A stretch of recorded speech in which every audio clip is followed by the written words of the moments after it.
My name is Bruce Provan. I'm the Managing Director of Page Provan, Family and Fertility Lawyers. We're a firm of lawyers that specialise in family and fertility law in central Brisbane. I want to talk to you today about a question that we're sometimes asked about family trusts in property settlements.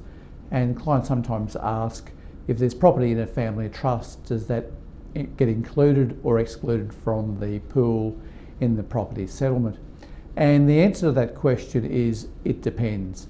In each case, if a case proceeds to court, the court will look at the family trust itself, the terms of the trust, and in particular, the degree of control that one or both parties have in relation to that trust. So in each case where there's a family trust involved, we will look at things like who is the appointor and trustee of the trust, who are the beneficiaries, how much money is in the trust, what distributions there have been made to the parties from the trust, etc. Now, in most cases, we come across what happens is that there is a family discretionary trust, and the appointor or the trustee is either the parties themselves or a company that they own. So it's fairly easy to work out in that case that there is the requisite degree of control, and therefore the assets in that trust would be included in the pool property available for distribution. But there are some cases where that control rests with third parties, such as friends or other family members. And in those sort of cases, we need to delve a bit deeper just to see where the control is. So for example, the appointor or trustee might be the third party, but they're in fact directed or controlled by one of the parties to the marriage. And in that sort of case, a court is likely to find that the assets in that trust should be included in the pool. But then there's other cases where it becomes a bit more complicated. The control rests in those third parties, and the parties to the marriage are simply beneficiaries of the trust. And in that case, it's most likely that those assets in that trust are not included in the pool. So when we look at these trusts, we need to try and work out, look, are the assets in those trusts, should it be regarded as property? Is it simply what they call a financial resource? So it's not an asset, but it's something that the parties do have some entitlement to, or is it a mere expectancy? So if you've got any questions or concerns about a family trust, please contact us at Page Provan and we can advise you about its terms. It's Bruce Provan from Page Provan, Family and Fertility Lawyers. Right. I think I'll just keep rolling, Bruce. Sure, okay.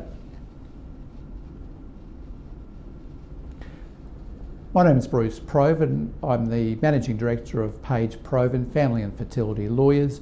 We're a firm of lawyers in central Brisbane that practice exclusively in family and fertility law. A question we're sometimes asked by clients is, can I unilaterally relocate with my children?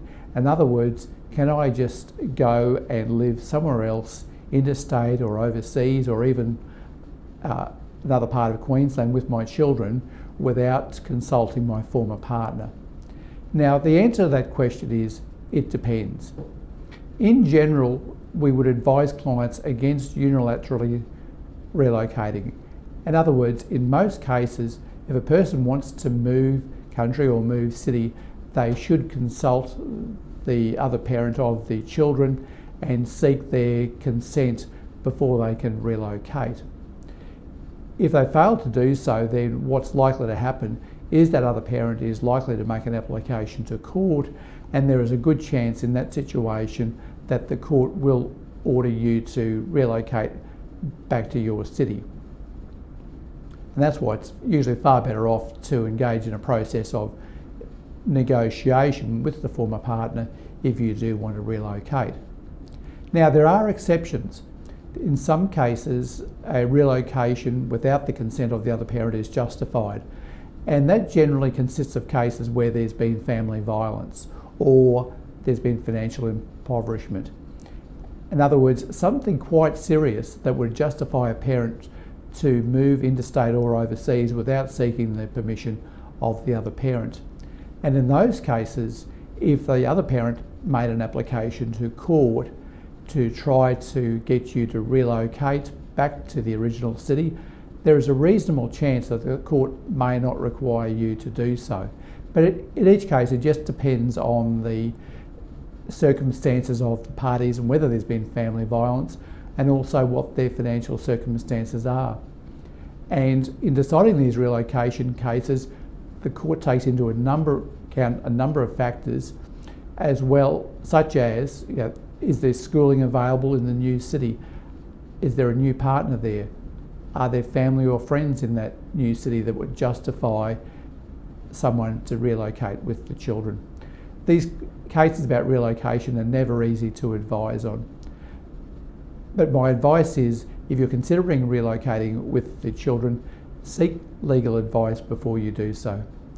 Bruce Provan from Page Provan, Family and Fertility Lawyers.